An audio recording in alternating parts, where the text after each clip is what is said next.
Okay, here is a Gibson Nordyne central air conditioning unit.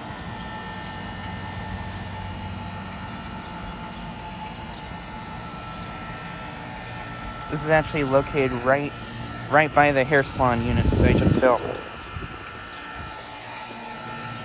And I thought I'd get a separate video of this unit. This has a Copeland spool compressor. It's a micro-channel piece of junk.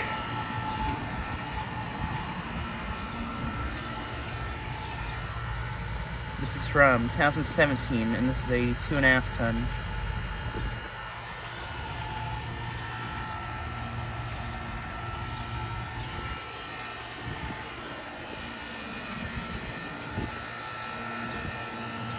And this unit actually is dented in a little bit right here.